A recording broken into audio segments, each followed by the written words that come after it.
Kembali lagi bersama kami Kuntul Mendongeng. Hari ini kami akan melanjutkan perjalanan 5 sekawan di Pulau Harta bagian kedua dengan judul Sepupu yang Aneh Ternyata. Bibi Fani sudah menunggu-nunggu kedatangan mereka. Begitu melihat ada mobil berhenti di depan, dengan segera ia berlari-lari keluar. Begitu melihat Bibi Fani, dengan segera anak-anak menyukainya. "Selamat datang di Kirin," serunya dari jauh. "Halo, apa kabar? Senang sekali rasanya kalian datang kemari." Wah, bukan main, anak-anak sudah besar semuanya. Sesudah bersalam-salaman, ketiga anak itu masuk ke dalam rumah. Mereka segera menyukai rumah itu. Terasa ketuaannya, seakan-akan menyimpan rahasia. Perabotan di dalamnya juga tua dan indah. "Mana Georgina?" tanya Ani sambil memandang berkeliling. Ia mencari-cari saudara sepupunya itu, ingin berkenalan. "Nakal benar anak itu. Tadi sudah kubilang, dia harus menunggu kedatangan kalian di kebun," kata Bibi Fani. "Tahu-tahu, sekarang sudah menghilang lagi. Perlu kuperingatkan pada kalian, bahwa mungkin kalian akan menganggap Georgina agak sulit diajak berteman. Maklumlah, selama ini dia selalu sendirian saja. Dan mungkin saja mula-mula dia tak begitu suka kalian ada di sini. Tapi jangan pedulikan, nantikan dia akan biasa lagi. Aku merasa syukur bagi Josh, karena kalian bisa kemari. Dia sangat memerlukan teman bermain yang sebaya dengannya." "Bibi menamakannya Josh?" tanya Ani heran. "Saya kira namanya Georgina." "Memang betul," jawab Bibi. "Tapi Josh tak suka jadi anak perempuan. Dia meminta agar kami memanggilnya dengan nama Josh, seperti anak laki-laki. Dia bandel sekali. Kalau dipanggil Georgina, pasti tak mau menyahut." Menurut perasaan ketiga anak itu, Georgina seorang anak yang menarik perhatian. Mereka sangat ingin bahwa dia datang. Tapi yang muncul bukan Georgina alias Josh, melainkan Paman Quentin. Kelihatannya angker sekali. Jangkung, berambut hitam, dengan dahi lebar yang berkerut. "Apa kabar, Quentin?" ucap ayah. "Lama sekali kita tak berjumpa. Mudah-mudahan saja ketiga anak ini tak terlalu mengganggu kesibukanmu." "Quentin sedang sibuk dengan sebuah buku yang sulit," kata Bibi Fani. "Tapi untuknya sudah kusediakan sebuah kamar yang terpisah. Kurasa dia takkan terganggu oleh anak-anak." Paman Quentin menatap ketiga kelunakannya, lalu menganggukkan kepala. Tetapi mukanya tetap cemberut. Anak-anak menjadi agak takut melihatnya. "Syukurlah, dia bekerja di tempat yang terpisah di rumah itu." "Mana Josh?" tanya Paman dengan suara berat. "Entahlah, tahu-tahu sudah menghilang," jawab Bibi dengan kesal. "Padahal tadi sudah kukatakan agar menunggu di sini, supaya bisa berkenalan dengan ketiga sepupunya. Anak itu minta dipukul rupanya," kata Paman. Anak-anak tak tahu pasti, apakah Paman hanya bergurau saja atau tidak. "Nah, anak-anak, mudah-mudahan kalian bisa bersenang-senang di sini. Dan barangkali saja kalian bisa mempengaruhi Josh, supaya dia tidak aneh lagi. Di Pondok Kirin tidak ada tempat bagi ayah dan ibu. Karena itu sehabis makan malam dengan terburu-buru, mereka pergi menginap di sebuah hotel di kota yang terdekat. Besoknya sehabis sarapan, mereka akan segera berangkat lagi ke London. Jadi mereka berpisah dari Julian, Ani dan Dick pada malam itu juga. Gina masih belum muncul juga. "Sayang, kami tidak bisa berjumpa dengan Georgina," kata ibu. "Salam kami saja padanya. Mudah-mudahan dia senang bermain dengan ketiga anak ini." Sesudah itu ayah dan ibu berangkat. Anak-anak memperhatikan mobil besar mereka menghilang di tikungan. Mereka merasa agak kesepian, tetapi Bibi Fani cepat-cepat mengajak mereka ke tingkat atas, untuk menunjukkan tempat mereka tidur. Bibi sangat ramah, sehingga tak lama kemudian ketiga anak itu sudah lupa akan kesedihan mereka. Julian dan Dick disuruh Bibi tidur di sebuah kamar yang miring langit-langitnya, di bawah atap rumah. Dari situ teluk bisa dilihat dengan jelas. Kedua anak laki-laki itu senang sekali mendapat kamar yang demikian bagusnya. Sedang Ani disuruh tidur bersama Georgina dalam sebuah kamar yang ukurannya agak kecilan. Dari jendela kamar itu nampak tanah berpaya-paya yang terbentang luas di belakang rumah. Tapi sebuah jendela samping menghadap ke arah laut. Kamar itu menyenangkan, dengan bunga-bunga mawar yang wangi terangguk-angguk ditiup angin di depan jendela. Ani merasa senang diberi kamar itu. "Kenapa Georgina tidak datang-datang juga?" ujar Ani pada Bibi. "Saya kepingin sekali bertemu dengannya. Anak itu agak aneh," kata Bibi Fani. "Kadang-kadang sikapnya seperti kasar dan sombong." Tapi sebenarnya dia sangat baik budi, lagi pula setia, Josh selalu berkata sebenarnya. Jika sudah sekali bersahabat, tak mungkin diputuskan lagi olehnya. Sayangnya dia sukar bisa berteman. Tiba-tiba Ani menguap lebar-lebar. Kedua saudaranya memandangnya dengan ingin bergerut. Mereka sudah bisa mengira apa yang akan terjadi berikutnya. Dan benar juga perkiraan mereka. Kasihan, tentunya kau sudah sangat capek, Ani. Ayo, masuk ke tempat tidur sekarang juga. Kalian harus tidur nyenyak malam ini, supaya besok pagi bangun dalam keadaan segar bugar, kata Bibi. Kau ini memang benar-benar goblok, ujar Dik dengan kesal pada Ani, ketika Bibi sudah keluar. Kau kan sudah tahu pikiran orang-orang dewasa, jika mereka melihat kita menguap.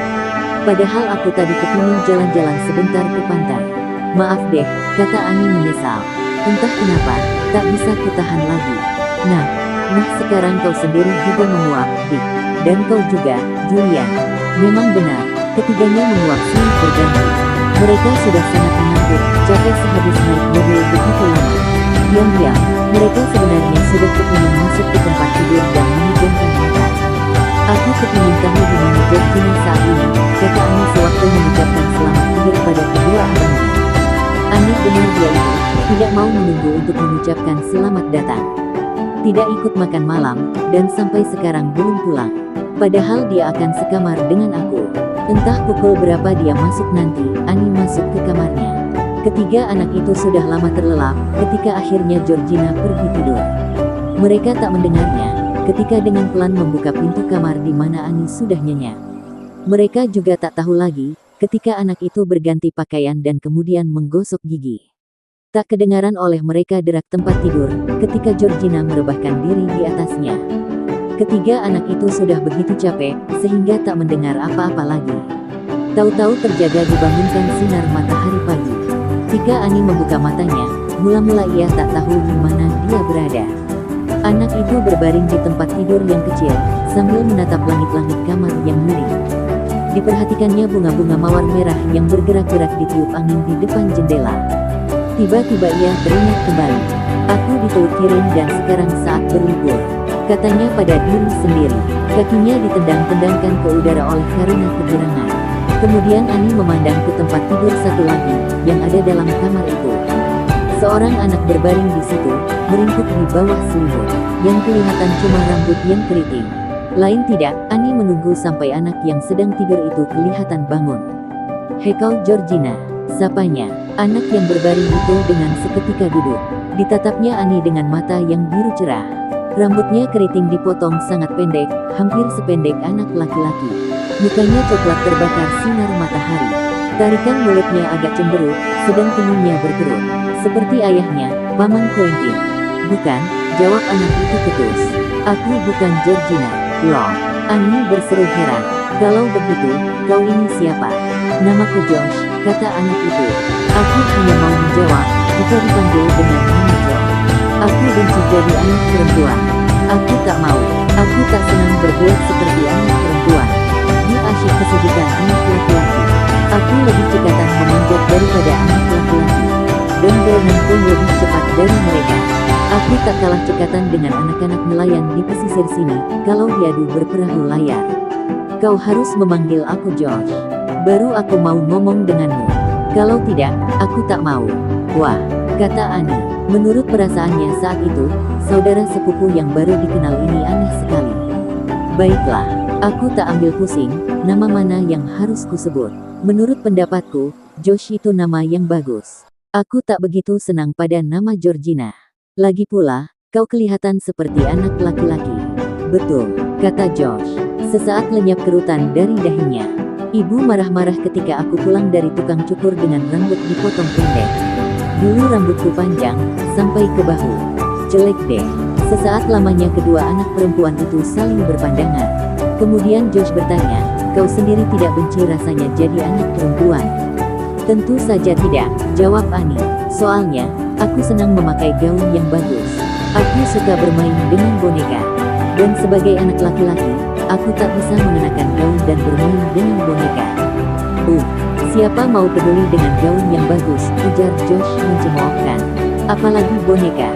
Kau ini anak kecil. Ani merasa tersinggung. Sikapmu tidak sopan, katanya. Kau lihat saja nanti. Abang-abangku takkan mau mempedulikan jika kau berlagak tahu segala-galanya. Mereka anak laki-laki sejati, bukannya pura-pura seperti engkau. Biar saja. Kalau mereka jahil, mereka takkan kupedulikan, tukas Josh sambil meloncat turun dari tempat tidurnya. Kan bukan aku yang memanggil kalian. Aku tak mau kalian datang, karena cuma merepotkan saja. Aku sudah senang hidup sendirian. Sekarang aku harus bergaul dengan anak perempuan konyol yang senang pada gaun dan boneka, dan dua sepupu laki-laki yang goblok-goblok.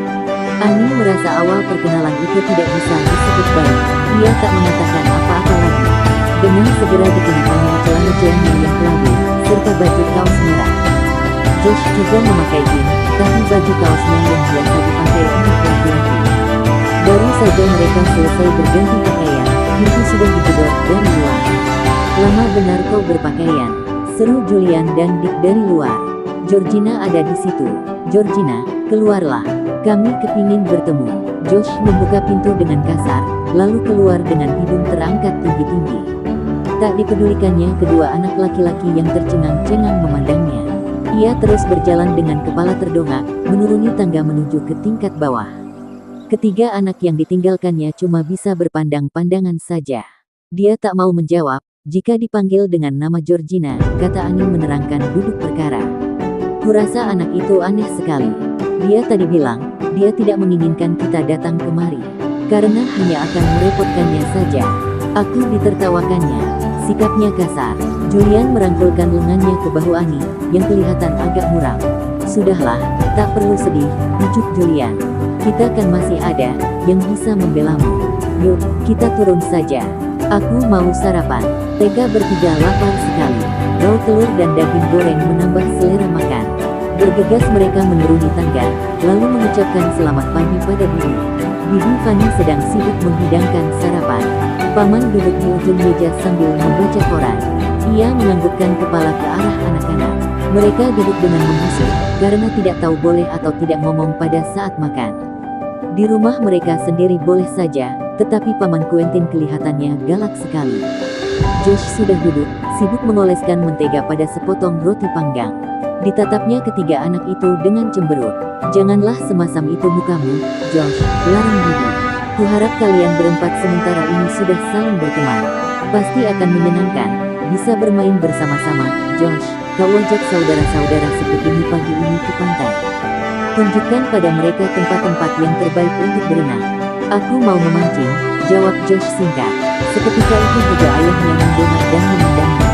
Kau tidak boleh memancing, katanya. Sekali ini kau harus bersopan santun. Antarkan saudara-saudara sepupumu ke pantai. Mengerti? Ya, kata Josh, dengan muka yang sama mesra seperti ayahnya. Kalau Josh kepingin memancing, kami sendiri juga bisa pergi ke Teluk, ujar Ani dengan segera. Menurut perasaannya, lebih baik tidak pergi bersama Josh apabila dia sedang kesal. Josh harus melakukan apa yang disuruhkan padanya, kata Paman. Kalau tidak, dia akan kumarahi. Jadi sehabis sarapan, keempat anak itu bersiap-siap akan pergi ke pantai. Mereka melewati sebuah jalan yang mudah ditempuh, dan berlari-lari dengan gembira menuju ke Teluk Kirin. Sinar matahari menghangatkan tubuh. Bahkan Josh pun tidak lagi merengut, ketika melihat ombak laut yang biru berkilau-kilauan. Kalau kau mau memancing, pergilah, ujar Ani ketika mereka sampai di pantai. Kami takkan mengadukan pada Paman. Kami tak mau mengganggu kebebasanmu. Kami sendiri bisa bermain bertiga. Kau tak perlu menemani, jika tidak mau. Tapi kalau kau mau, kami akan senang sekali bermain dengan engkau, ujar Julian bermurah hati. Menurut pendapatnya Josh kasar dan tak tahu aturan. Tetapi walau begitu dia merasa senang juga melihat anak perempuan berambut pendek yang laku sikapnya itu, dan menatapnya dengan mata yang biru dan dengan mulut cemberut. Kulihat saja nanti, kata Josh. Aku tak mau berteman dengan anak-anak, hanya karena mereka kebetulan saudara-saudara sepupuku. Kuanggap berteman dengan jalan begitu, konyol. Aku hanya mau berteman, jika anaknya kusenangi. Kami juga begitu, balas Julian. Mungkin saja kami tak suka padamu. Josh melongo sejenak, mendengar jawaban Julian itu. Ya tentu saja, katanya kemudian. Mungkin saja kalian tak suka padaku. Pikir-pikir, banyak orang yang tak suka padaku. Ani menatap ke arah teluk yang biru airnya. Di ambangnya yang membuka ke laut nampak sebuah pulau kecil.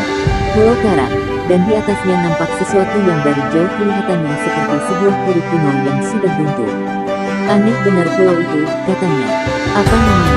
Ya, Pulau Kurim, jawab John. Matanya yang memandang ke laut, sama birunya seperti air di situ. Tempatnya asyik untuk didatangi. Kalau aku senang pada kalian, mungkin pada suatu hari kalian akan kuajak pergi ke sana. Tapi aku tak mau berjanji. Satu-satunya jalan untuk bisa ke sana, naik perahu. Kepunyaan siapa pulau aneh itu? Tanya Julian. Jawaban Josh sama sekali tak disangka-sangka ketiga sepupunya. Pulau itu kepunyaanku, katanya. Maksudku, pada suatu hari nanti akan menjadi milikku. Aku seorang Gary yang akan menjadi pemiliknya. Aku akan mempunyai sebuah puri.